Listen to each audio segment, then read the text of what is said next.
Dear friends, welcome to Civil Conclave presentations.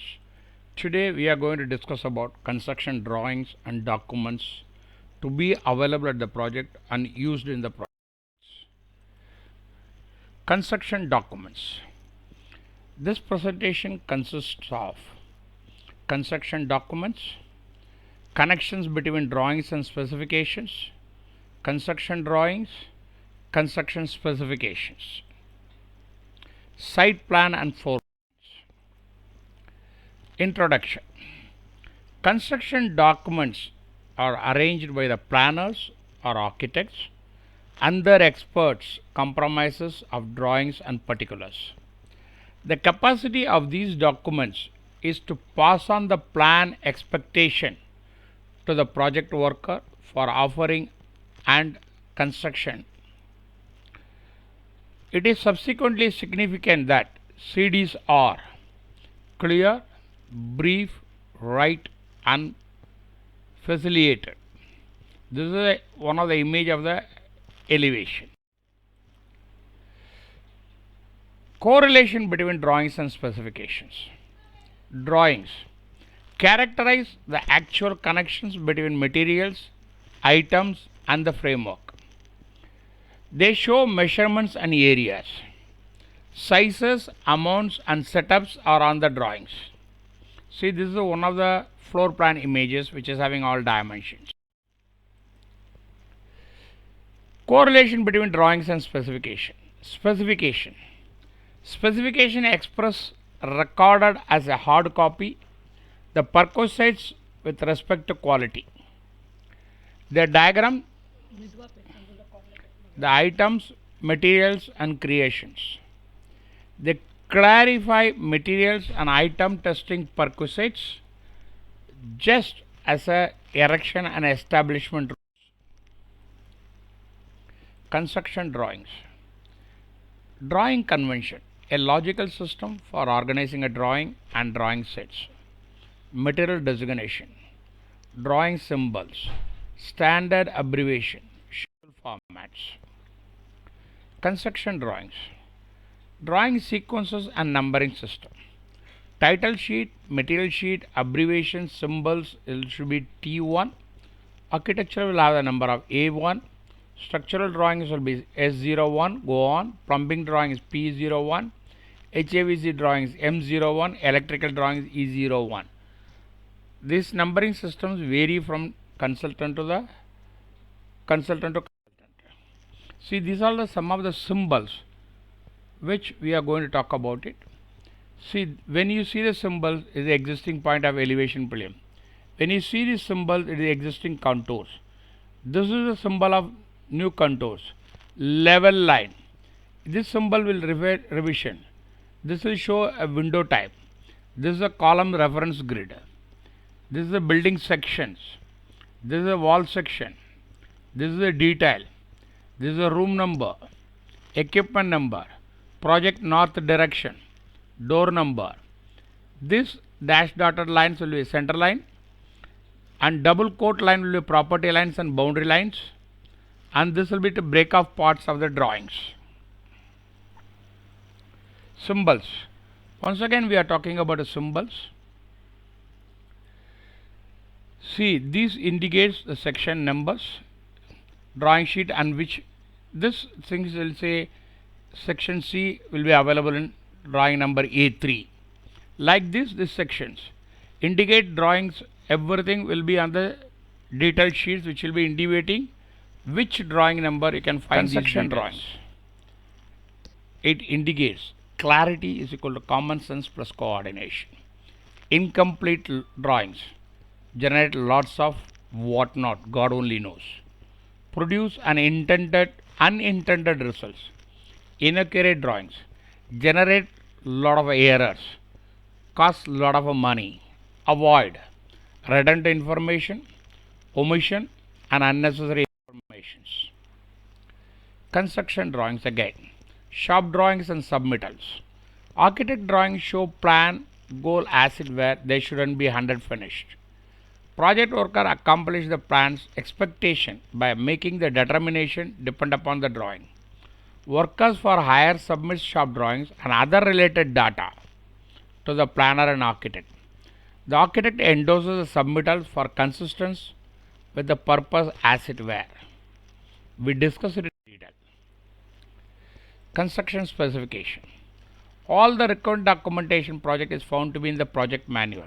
Bid forms and instructions to bidders, owner contractor agreement, conditions of the contract, miscellaneous items and forms, project specifications.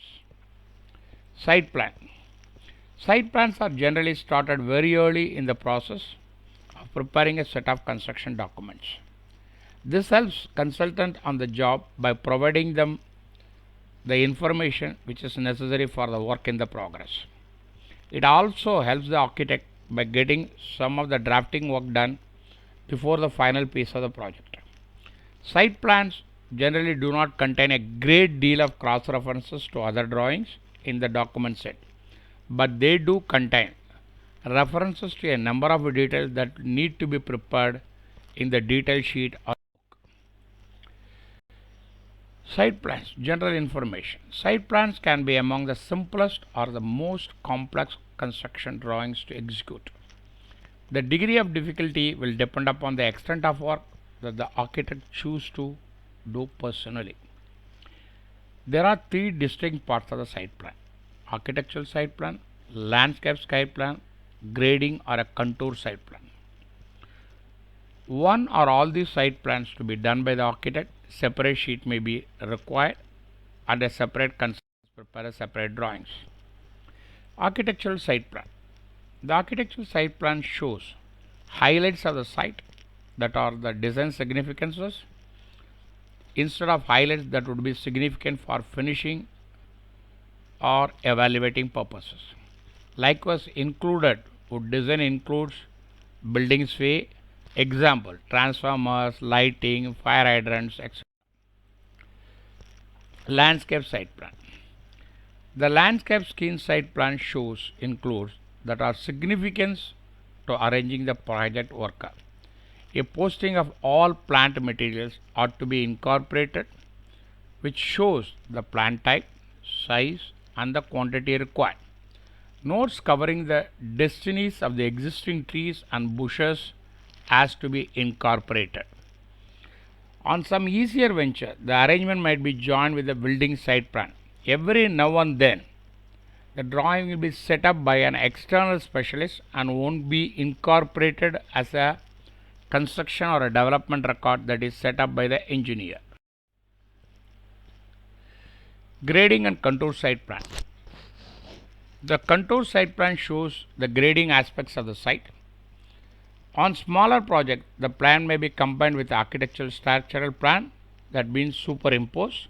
Frequently, the grading site plan will be prepared by an outside consultant, that is a surveyor, and will not be included as a construction document supplied by the architect. The contour site plan must include two general notes. The first note provides the date and the survey of the site performed and the agency's name. The second note makes the reference to the soils report of the project, stating the report, although not bound to the construction document, is considered part of a construction drawings. When drafting a site plan, you ought to envision taking a bird view of the site. The exemption for this view is simply the structure. A few designers like to draft the top of the structure onto the site plan and in this manner eliminate the need of a draft a different rooftop plan. It is desirable over to discrete these two drawings for a more clear introduction. When utilizing this strategy, you should draft a weighty format on the structure impression onto the site plan. Drawings the site plan. Scale. Site plan should be shown at a scale that will provide an adequate and clear presentation of all the information. You should note that site plan make use of engineer scale instead of architect scale. Appropriate scales are included but are not limited to 1 inch is equal to 2 feet, 1 inch is equal to 40 feet, etc. Dimensioning. In dimensioning site plan, that it is typical to use decimal notation rather than the feet and inches. Using a decimal notation will also make it easier for you to cross-reference to the numerous type of site plans. Dimension indication should be the actual dimensions. Orientation. Site plan should always be oriented in such a way that the north arrow is pointing either up or to the right. This is the convention of the building and engineering professional. The site plan should be located slightly above to the right of the center of the sheet. This allows space to the bottom of the sheet for notes to be added if it is necessary. Here you can see this. The property line should be shown as a series of long heavy lines. Heavy outline of the building shown as the finished floor elevation has been shown like this. All names of streets should be labeled. All units should be identified. Diamonds should be generally continuous strings. Short strings should be avoided. Dimension strings are intended to locate the building, should intersect the property lines to give a logical line of references. See here, we shown it everything. What is the single line and the double line? What is the cut line? Dimension strings for other side features should intersect each of the building in the property line. You see, this is the dimension strings, what I call it as. Okay. Phase 1. As in the case of all construction documents, the first phase of drawing usually requires the most actual drafting. The phase 1 drawing shows the site and its property lines as well as surrounding areas. The general configuration of the parking is also shown. At this point, only architectural site is shown in the preliminary outline of the concreting work. Here you can see this is what we call as a preliminary drawing. The building location where the car parking, roads and everything has been marked. The drawings next given is title and scale and information on the title block filled properly. See here the enlarged version of the same drawing. The second phase of the site plan consists of substantials towards the drawing refinement. The concreting, footpaths, dimensions are noted. Some of the architectural features such as benches and everything has to be marked here. Here you can see this is the building, this is the footpath where all the benches and stairs and everything has been marked in this drawing. Engineering views will have a direct impact on the architectural nature and is to be added to the drawing at this stage. These include the location of the transformer, lighting and other facilities. Phase 3. It reflects an addition of notes, detail, material instructions and everything. Detail cuts referred to that should be drafted concurrent to the completion of the site plan. We are assuming that the grading for the site is to be done by the outside consultant. Therefore, references items such as manholes, wash basin is not included. If the grading were to be incorporated in the architectural plan, this should be included. Here you see there is a blueprint of what the drawing which I showed you already. This is the enlarged plan of same. Completed site plan. Miscellaneous notes are added into this. Reference of soils has been marked. It is important to include descriptions of each and every item which is missed out earlier stages. The reason for this is very simple. When a set of a construction documents released for a bid, the contract estimates how much the project will cost to build based on the construction documents and the project specification. Typically, a contractor will be hired on the bid he is submitting. Contractors are reluctant to give away items that were not originally included in the construction document. Neither owner generally anxious to spend more than the amount that was originally set forth in the contractor's bid.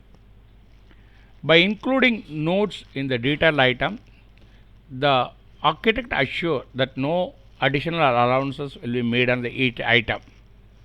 You should check all documents at the final pieces for all the references and the notes. See, this is a completed site plan. Here we are talking about the dimensioning. The dimension has to be mentioned in such a fashion: quarter inch, half inch, millimeter, and etc. etc.